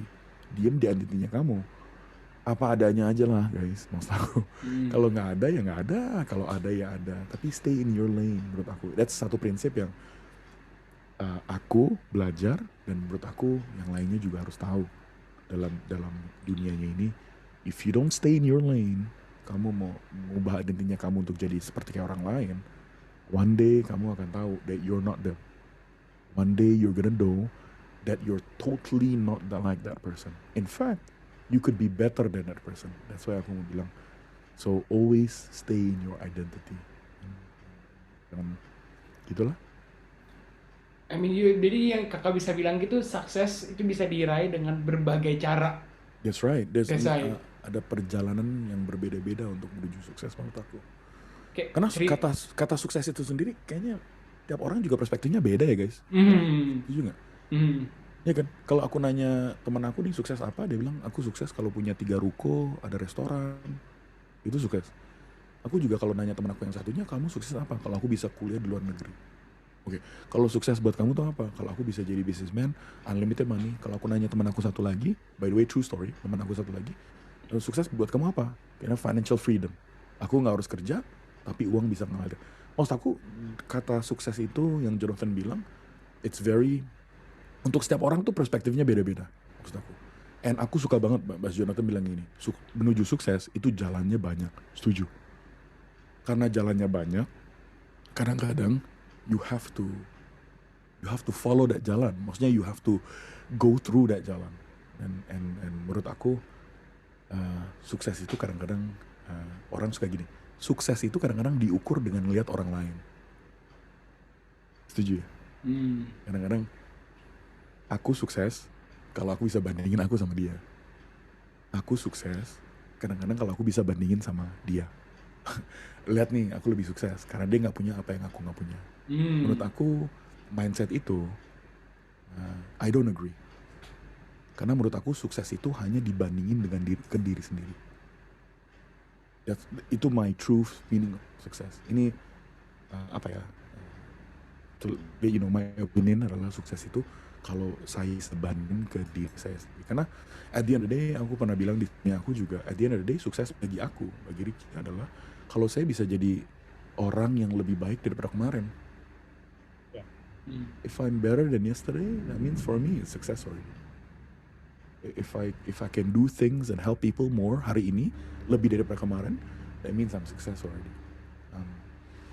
Kalau kalian nggak tahu pernah denger yang balapnya kura-kura sama kelinci ya kalau nggak salah, pernah denger? Iya pernah lah. Pernah lah. Jonathan bilang pernah lah, masa nggak pernah denger gitu? Dan kura-kura sama kelinci kan. Tapi versi Jonathan yang kelincinya dia tidur, betul nggak? Betul kan? Iya betul. Abis itu yang menang siapa? Kura-kura. Kura-kura. Kalau versi aku beda, kelinci menang. Jonathan bingung. Versi Oke. mana nih? Nih, jelasin ya. Di terakhirnya kan kelincinya lari tuh. Di versinya aku kelincinya bilang gini, mau nungguin nggak ya? Udahlah nggak usah lah, dia lama banget. Akhirnya kelincinya lewatin terus. Terus dia ada yang lewatin finish line-nya, terus banyak orang yang tepuk tangan. Weh, terus dia begini, yes number one. Abis itu kura-kuranya lewat. Pas kura-kuranya lewat, orang lebih banyak teriak cheer-nya daripada kelincinya. Kelincinya marah bro. Kelincinya bilang gini, lah kan dia nomor 2, kenapa saya yang teriakannya lebih kecil. Terus dia langsung nengok ke kura-kura, dia bilang gini, kamu curang ya, dia bilang kayak gitu, kenapa kamu diteriakin daripada yang lain. Terus kura-kuranya bilang gini, kamu gak ngeliat ya ada tulisan banyak di shell-nya aku. Terus dilihat ada angkanya gitu, 2,15, 2,17, 3,15. Terus kelincinya nanya, ini apaan? Dia bilang gitu, oh kamu kira hari ini saya ngelawan kamu? Bukan, today saya ngelawan diri sendiri. Jadi angka yang ada di belakangnya saya adalah timingnya saya, yang saya ngelakuin race-nya ini lebih baik daripada kemarin. That's why saya suka bilang, sometimes the race is not between other people. The race is between yourself. Ke diri kamunya sendiri. Itu versinya aku bro, oke. Versinya aku. Kelincinya sebel terus dia langsung selesain aja gitu. Kayak ini apakah kita ketinggalan mata pelajaran gitu? Kayak Kalau ada seminar di sekolah gitu yang datang kayak storytelling itu selalu jadi ceritain yang versinya Jonathan. Iya. Versinya Jonathan ya. Iya. Wow, udah sejam. Sudah sejam kita udah ngobrol-ngobrol, tapi masih banyak pertanyaan sih sebenarnya. We know that kita nggak bisa ngubahin orang lain. True. Kayak kita nggak bisa ngubah kita sekali ngomong terus mereka langsung berubah like that kan. Kita nggak bisa gitu kan. But what can we do to give an impact to our friends or our society gitu? Okay, that's a good question. Yeah, I always believe that human character, human behavior, it's always changed by two things: one, pleasure, and pain. People will change. It's because of two things. One is pleasure. Two is pain. I'll give you an example. Let's say, just example. Let's say I'm smoking, right? I'm just smoking, and then if you wanna make me change to stop smoking, contohnya, ya. If I give you pleasure, I will stop. How will they give me pleasure? Same. You will give me in a way kayak gini. Bro, aku kasih asbak yang teknologinya keren nih, nggak usah dibuang. Asbaknya dia akan hilang gitu aja gitu, ngerti kan? Asbaknya pas kamu buang abunya itu langsung hilang gitu aja. Jadi kamu nggak usah susah-susah repot-repot buang kotorannya gitu. Nah, it gives me pleasure. Kenapa? Karena setiap kali I smoke, nggak usah repot, ngerti kan guys? Jadi I will okay lah, I will terusin yang namanya rokoknya ini. Kedua adalah pleasure. Pleasure adalah apa? Orang suka bilang ini, bro, smoking is not good for you. Pernah dengar nggak? Smoking is not good for you gitu. It's not good. And then you will get cancer, you will get this. Menurut aku orang bakalan berubah nggak? I don't think so. Tapi kalau ada orang yang datang ke kamu bilang, bro, kamu punya anak nggak? Punya 1. Berapa? 12. Kamu mau ada nggak di akad nikahnya anak kamu? Mau nggak? Waktu-waktu kalau kamu terusin terus yang namanya smoking, you can lose instantly just like this. Life.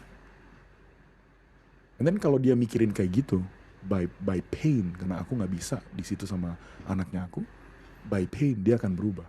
So normally your question is adalah gimana saya bisa bikin orang berubah di community-nya kita atau temannya saya. It's very simple. Kamu yang nomor 1 adalah you have to figure out dia bisa diubah dengan pleasure atau pain. Baru kamu kasih pleasure pain-nya itu. Nah, kadang-kadang people won't change dengan kata-kata verbal. Gak bisa. I tell you straight right now. Banyak orang yang bilang kayak gini, bisa kalau aku teriakin dia, dia bisa berubah gitu. Well, bisa sih, cuman it's a short term change, ngerti ya? Kayak example kalau ada anak kecil gitu ya.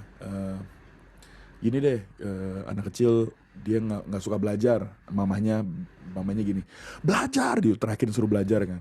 Ya, dengan belajar itu kalau diteriakin, terus mamanya di sebelahnya pegang palu yang besi gitu, pura-pura lagi kayak gini nih, anaknya belajar nggak? Udah pasti belajar. Kenapa?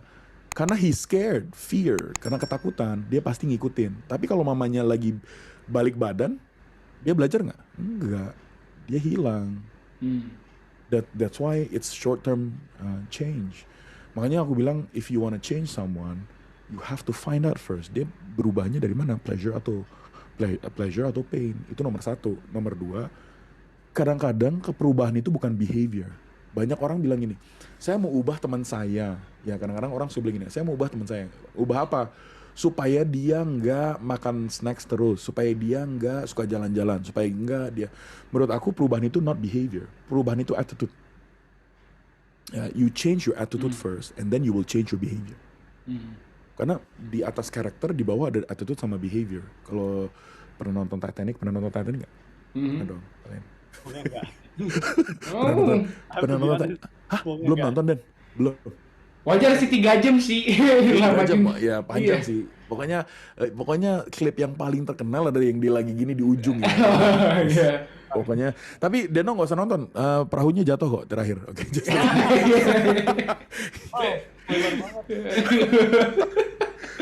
Anyway, intinya dari ini adalah kalau misalnya ini aku punya tumbler nih. Kalau misalnya ini iceberg yang nabrak kapalnya itu, kan icebergnya dia ngambang di laut nih.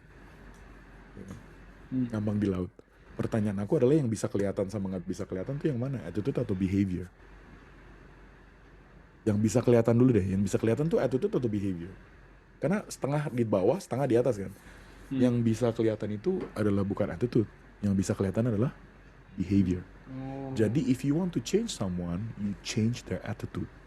Karena attitude itu ditanamkan di dalamnya dia. Kalau boleh bilang adalah core value-nya dia, core nilainya dia. Jadi yang kamu ubah adalah attitude-nya dulu. Kalau attitude-nya diubah, baru behavior-nya ngikut untuk diubah. Gitu. Tapi mungkin terakhir ya. Kalau orang bilang gini, wah dia perilakunya baik ya, belum tentu attitude-nya baik. Bilang sekali ya. Kalau dia di depan orang, dia kelakuannya baik nih. Nah, aku juga nunjuk aku juga sendiri lah. Oke. Kalau kelakuannya baik, belum tentu dia attitude-nya baik. Tapi kalau attitude-nya positif, udah pasti behavior-nya positif. Karena gitu. Jadi it's satu arah lah. It's one way road. Jadi aku bilang untuk teman-teman yang ada di sini, kadang-kadang kita bisa ngeliat ada orang yang sopan banget, gitu. Orang yang baik banget di depan kita. Tapi ntar kalau di belakang pintu dia ngapain? Temen yang rusuh, sebel-sebelin lah ngomongin kita di belakang gitu. Nah, yang menurut aku yang dia kelihatan sopan itu adalah behavior. Tapi yang di belakang pintu itu adalah attitude. That's why Joe, kalau kamu mau ngubah orang atau temannya kamu, no matter susah segimanapun dia mau diubah, always mulai dari attitude-nya dia. Boleh mulai dari apa yang ditanam di dia, baru behavior-nya juga ikut berubah. Tapi kalau in case of yang tadi udah kakak bilang merokok, ya. Misalkan dia kena penyakit, amit-amit.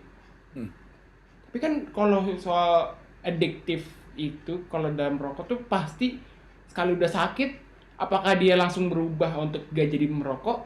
Ya. Belum tentu, benar kan? Oke. Ya kan? Nah gimana sih? Karena susah sekali gitu orang untuk berubah gitu. Oke. Tergantung dengan sakitnya, Jo. Menurut aku. Jadi kalau sakitnya mengenai life and death, udah pasti dia berhenti, no doubt. Pasti. Kalau dia sakitnya itu mengenai hidup dan mati, udah pasti dia akan mikir untuk berhenti. Kalau sakitnya. Tapi kalau sakitnya dia biasa-biasa aja, tapi dia punya kesempatan untuk mulai lagi, dia akan mulai lagi.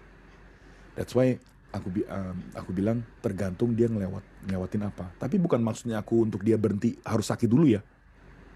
Bukan. Karena kalau di pelajarannya aku ada satu yang namanya subconscious mind. Pernah denger nggak? Di NLP, Neuro Linguistic Programming. Ada yang namanya subconscious mind. Subconscious mindnya kita itu memang bekerja bahasa Indonesianya alam bawah sadar, tahu ya? Ya. Subconscious mind-nya kita ini, dia punya satu alert gitu. Jadi ada satu ruangan, di situ ada yang nyetir. Yang nyetir ini gue sebutnya the invisible man. Gue sebutnya. Nah, invisible man ini dia punya alert seperti kayak Spider-Man. Jadi kalau kejadiannya ke dalam orangnya ini mengenai life and death, udah pasti alertnya itu nyala. Nah, kalau alertnya nyala, udah pasti nggak ada orang di dalam dunia ini mau mati. Setuju ya guys? Nggak ada. Jadi dia akan pilih untuk stop. Tapi kalau dia jadinya ini alertnya nggak nyala, tapi invisible man-nya masih drive terus, menurut aku dia akan tetap balik lagi ke yang namanya smokingnya ini. Nah, your question sekarang adalah kalau dia balik lagi, gimana caranya untuk di stopin? Balik lagi ke aku bilang, it's either you give him pain atau pleasure. Kalau painnya nggak bisa, you give him pleasure. Pleasure tuh kayak gini. Kamu berhenti, aku bantuin. Setiap hari kamu berhenti, aku kasih 500.000.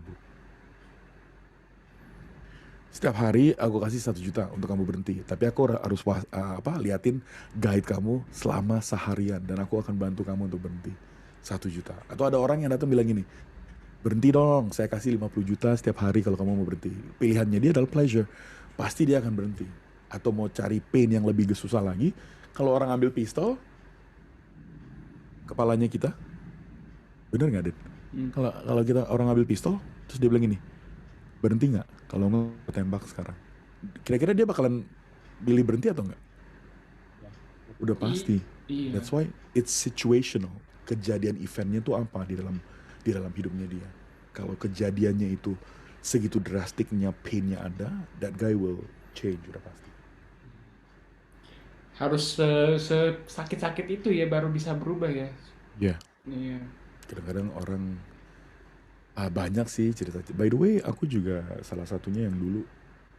Anyway, kalian sebut substance apa aja, I've done it already. I think I told you this before. Yeah. I've done it already in my life. Aku udah ngelewatin semuanya. Sampai satu hari jatuh di toilet sekolah yang udah semua udah kaku dan mulutnya aku udah biru, udah selesai dah, udah tinggal ngeliat ke atas kayak gini. It's all you gitu, you know. Udah pasrah aja gitu. Tapi kenapa saya tahu dengan ini if it's life and death berubah? Because I've changed. Maksudnya saya sendiri juga udah ngelewatin itu and I decided to ya udah I'm gonna stop gitu. Menurut aku every character juga kurang lebih sama seperti kayak gitu. Wow, many things kita bisa belajar dari Kariki ya. Thank you very much. Sama-sama bro. Ini Deno sangat menunggu, sangat excited sampai sekarang tuh very worth ya tuh. Pas meeting minggu lalu, pas lihat guestesnya, oh ini bilang ini, dan I saw ini Kariki yang waktu itu ke sekolah, ya Ricky Suroso ya. Iya, gue bilang iya. I'm very thankful aku diundang di sini. I thank you so much. You guys are fantastic. Maksud aku your podcast is really great. Aku juga ada denger yang lain-lainnya yang di bawah-bawahnya karena aku pengen tahu pertanyaannya itu seperti apa. Jujur. Jadi aku dengerin dulu yang lainnya. Aku juga ngelihat Instagramnya satu-satu, stalking dong jatuhnya ya gitu ya. Satu-satu. Jadi aku kayak, oh great. I mean, what you guys are doing is really good sih menurut aku. Keep on doing it karena a lot of people dalam pandeminya ini butuh something that mereka bisa. Ini kan juga salah satu cara di mana kalian share skills and knowledge kan. Jadi menurut aku keep on doing it. A lot of people will love it. A lot of people will love your ini. Emang dikira kakak doang yang stalking podcast saya? Saya juga nge-stalking kakak kali. Kariki jangan nge-stalk dong kak, fallback dong, fallback. Emang belum nih, aku fallback sekarang nih. Masa belum sih udah? Ya ampun Den, lu gak enak banget lu. Padahal gini ya kak, gue nge-stalking kak, stalking kakak tuh yang dari LinkedIn, lihat dari dari Instagram juga, lihat kesibukan kakak yang sampai saya tahu kan your daughter baru lulus SD kan. Betul. Stalking Terus tiba-tiba lihat YouTube, oh ada Kariki, ya Kariki, ada YouTube, sampai live streaming. Itu kakak kenapa nggak rekam sendiri baru ngepost, harus nunggu live streaming gitu kan? Anyway, ntar kalau ini juga udah ini kasih ke aku dong, ntar aku share ya Ah di iya iya. story ya. Hmm. Suruh teman-teman ini follow. Terus juga lihat di TikTok, oh ya TikTok tahu ada sampai ke TikTok. Wow. Itu Iya. TikTok nggak banget deh, nggak banget deh, itu galau terus di TikTok ya. Sampai lihat di, aduh kalau lu tahu Den, dia juga udah punya podcast. Yeah. Motivational podcast. Tuh kan gue juga tahu nih kan gue tahu. But I want to ask the thing is kakak motivate things, yang motivasi kakak sendiri siapa? Maksudnya who can motivate you? Ya, oke. Okay, that's a good question. Karena as I'm a trainer, I need someone to motivate me, betul ya? Karena nggak trainer tuh selalu setiap hari bahagia gitu, nggak selalu setiap hari positif banget gitu. Kadang-kadang there will be times dimana dalam hidupnya aku tuh capek aja, dan waktu itu kejadian di 2009 kalau nggak salah, 2009 atau 2008, aku sempat keluar dari apa yang aku ngelakuin. Jadi aku pindah ke sekolah, aku pindah ke Raffles Christian International School untuk jadi HOD of Character Development. Jadi aku keluar dari training, pindah ke sekolah, which is di sekolah itu dalam 1 tahun aku ketemu orang yang sama terus ya. And then build sekolahnya itu dengan character development dan semuanya lain sebagainya. Jadi tapi bukannya itu yang aku mau kasih tahu. Yang aku mau kasih tahu adalah kenapa aku pindah ke sekolah. Karena ngerasa jenuh. Betul kata Joe bilang, pasti sewaktu-waktu di dalam hidupnya Kariki ada jenuhnya, ada. Dan saat itu aku ngerasa that's it, I wanna finish this. Aku mau pindah ke tempat lain untuk belajar pengalaman yang lain lagi. And then I move. Now to ask me sampai sekarang motivasinya aku, there's only one person yang I get motivated by, which is my father, which is ayahnya aku. I love my father so much to death. I mean, keluarganya kita bisa keluar ke luar negeri. It's because of him. It's because of him. Keluarganya kita dulu tuh nggak punya apa-apa gara-gara dia. Jadi dia tulang punggung keluarga. Man, let me tell you, kalau aku minta A, selalu A disediain tuh waktu di Jepang sama di Australia. Kalau aku minta B selalu disediain tuh. My father orangnya pendek banget by the way, lebih pendek daripada aku lah. Dan jadi kalau kita lagi jalan di mall di luar negeri, orang suka bilang, you're the father and you're the son gitu, selalu beda. Jadi people get it wrong. And my father is so short sampai dia kalau lagi nyetir tuh selalu kursinya selalu dimajuin sama ditambahin bantal, jadi supaya dia kena. I remember tuh. And then my father, I just he's one of the kind sih menurut aku. I love my mom also at the same time, but my real motivation is my father. And then one day ada satu hari kita diundang makan di sushi gitulah sama my father. Jadi my father pernah datang di Jepang sekali, terus diundang pertama kali ke sushi, bro. Bayangin bro, orang tinggal di Kalimalang makan sushi langsung gitu kan, ya kan, sashimi gitu kan. Terus pas ngeliat sashimi yang raw kayak gini, aku nengok to my father bilang gini, you have to eat it katanya. Why? Because you're my son katanya, you have to eat it. So aku bilang kan, kenapa aku duluan dah, orang mentah gitu, kenapa aku duluan kan? Terus my father bilang gini, because kalau kamu mati abis ini I can make another one, dia bilang gitu. I'm like what gitu. My father itu ekstrim banget orangnya, tapi someone very lovable. Akhirnya aku, long story very short, aku cobain lah, very good memories. Dan my father juga pernah pernah ajak aku keliling. Jadi kalau keluarga aku tuh lagi liburan, selalu kita keliling negaranya itu kita pergi. Karena aku pernah ke Australia, ke Jepang, I've stayed di Amerika juga setahun. Jadi selalu kalau ada liburan, my dad will pay untuk tiket sendiri untuk terbangin keluarganya ke luar negeri kemana-mana, everywhere. Jadi he was someone special to us. Nah, sampai kurang lebih pas aku udah mau selesai tuh, aku balik dari Australia, aku balik lagi ke Indonesia untuk liburan, untuk beli rumah juga, keluarga mau beli rumah. Kita jalan tuh di mall, satu keluarga. Pas kita jalan di mall satu keluarga, nggak tahu gimana, suddenly my dad tiba-tiba jatuh gitu. di belakang. And aku kaget gitu, kayak shock banget kayak in my life kayak dia what happened to him. Kan aku ngeliat dia udah jatuh di bawah gitu bro. And pas dia udah jatuh, aku nanya ke diri aku kayak, you know, are you okay? And aku nanya ke my father kayak, are you alright? Terus pas aku nengok ke bawah, dia mukanya udah miring gitu, kayak mata udah setengah miring, mulut juga, terus udah keluar air dari mulutnya, terus juga keluar air dari kupingnya. And that's the first time I knew that I was gonna lose him. That's the first time I knew that I would lose him forever. And then I look at him, di saat itu bro, I only want to tell him that I love him, nothing else.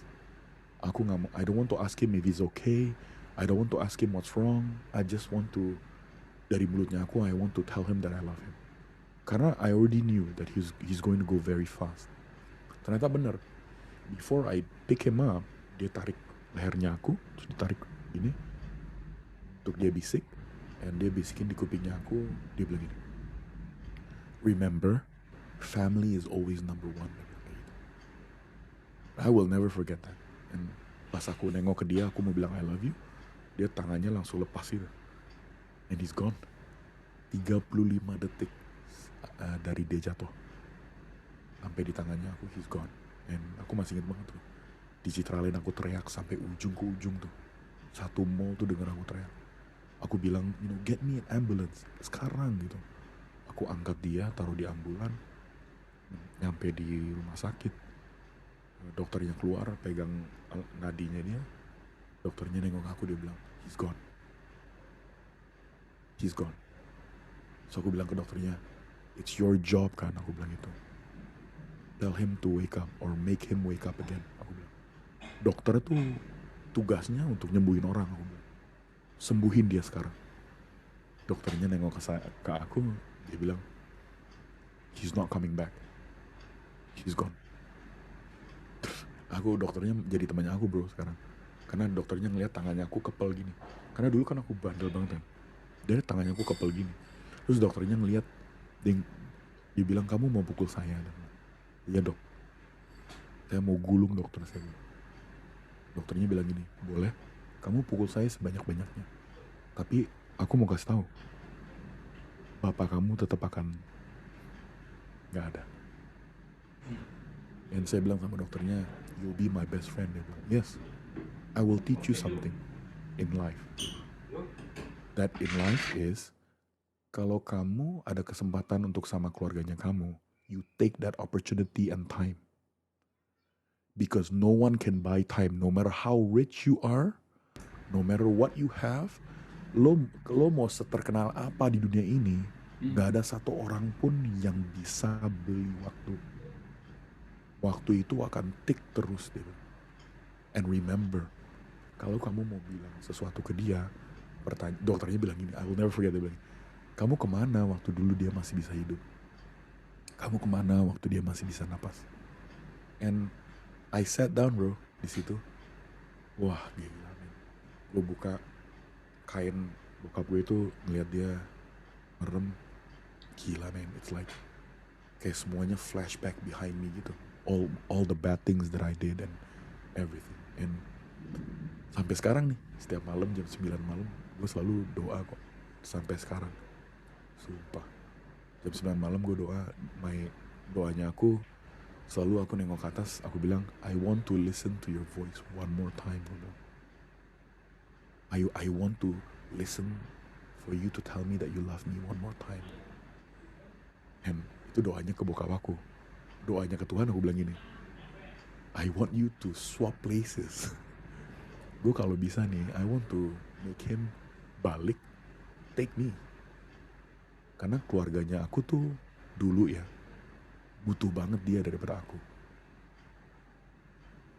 Tapi dia gak pernah bersuara sampai sekarang. Gue mimpiin dia aja gak pernah. Kalian tahu kan, kalau yang namanya orang dimimpiin tuh artinya, misalnya kalau orang meninggal, terus kalau kamu dimimpiin katanya dia kangen sama kamu. Tahu, pernah denger kan? Atau dia pernah mau ngomong sesuatu. Sampai sekarang nih 10 years, bokapnya aku gak pernah ada di mimpinya. Gak pernah.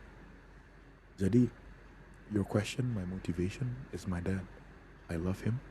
And what can I learn from him? And what can I give you for Deno sama Jonathan? Dari experience aku adalah life is very precious, let me tell you. Hidup itu cuman hello sama goodbye. Nothing else. Di tengah-tengah tuh, it's just pengalaman yang kamu lewatin. Tapi satu hari kamu bilang hello, tapi satu hari you will say goodbye. And trust me when I say, things may be easy in your life now, right? Dalam keluarga, semuanya, may be very easy. Tapi I tell you, one day you will live alone. One day someone you love will go. And pas dia go, it's gonna be forever. So, my only gift to all of you who's listening, sama teman aku yang ada di sini juga, my best friends, just wanna say, you can be passionate mengenai your business. You can be passionate about your success, but never ever forget the people who loves you at home. Because one day we all will say goodbye. Yeah, that's my motivation. I always, selalu lah. Dan aku ngerasa kalau setiap kali aku ngelakuin sesuatu, ada milestone yang aku ngelewatin, aku selalu look up and bilang, I hope you're very proud of me. Cuman itu aja sih. That's my biggest motivation dalam hidupnya aku. I would like to say, I'm sorry for your loss. No worries. Now, let's go to the closing. What's your future plans, Kak? My future plans. To be honest, I'm 40 plus something. You guys know I'm 40, right? Wait.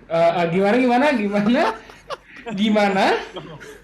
Well, how old do you think I am? 30 something? 30? No, I'm 40 plus, bro. I'm 40 plus. Tapi age is just a number, right? Yeah. Jadi kalau Joe nanya ke aku, what's my plan ahead? I got three things. Number one, my job currently right now is just to make the people around me very happy. That's including my parents. It's including my sister, including my daughter, including my wife. You know, to make them happy. Nomor dua adalah, maksud aku gini, bukannya jangan mikir, oh kok kenapa orang lain, kenapa nggak diri sendiri? Ya karena menurut aku my value dalam hidup ini adalah kalau keluarganya aku happy, aku juga happy. You get it right? Jadi it's always synchron. Yang kedua adalah I want to make an impact, contribution di Indonesia sebanyak-banyaknya. Tadi I thank you ya Joe yang bilang kayaknya Kak Ricky tuh famous. I'm not famous at all, just to let you know, okay? I'm not. Tapi I'm into that. I want to make a contribution. Kalau sewaktu-waktu aku punya kesempatan untuk bikin sekolah yang nggak bayar, sewaktu-waktu aku punya kesempatan untuk bikin sekolah di Papua, bikin sekolah di Samarinda, bikin sekolah di Toraja. I want to sewaktu-waktu. Jadi contribution adalah. Jadi kedua ini motonya aku cuman ada moto yang aku punya. Learn, grow, and contribute. Itu motonya aku yang kedua. Jadi plan kedepannya adalah I want to learn more, I want to grow more, and I want to contribute more to Indonesia. Aku pernah sharing ke sekolah anak-anak yang di penjara. Ada namanya di Indonesia, lupa aku. Pokoknya ada sebutannya lah, anak-anak yang di penjara. Aku pernah sharing ke Toraja, aku pernah sharing ke Bulukumba, aku pernah sharing, dan ini semuanya from the community yang aku punya. Jadi aku memang niatnya ke depannya I want to give more. That's why namanya Give More community-nya.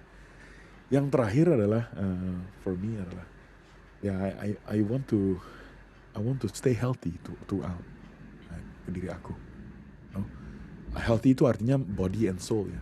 Aku mau lebih dekat kepada Tuhan, you know? Lebih tahu mengenal kepada Tuhan, dan ibadah yang rajin, and you know, I want to just my body and soul ke depannya memang arahnya ke situ. Mungkin banyak orang bilang, you know, kenapa nggak bikin bisnis atau bikin perusahaan? That's not my goal. My goal is merely hanya 3 ini aja ke depannya, and I'll be alright with it. okay with that. And, yeah, hopefully aku bisa contribute more di Yang Indonesia. Yang keempat, pastor. Tetap nggak lupa ya bro. Yang keempat kalau ada nyokap pastor gitu di Pastor. belakang dia teriak, di belakang dia teriak gini, pastor jangan lupa.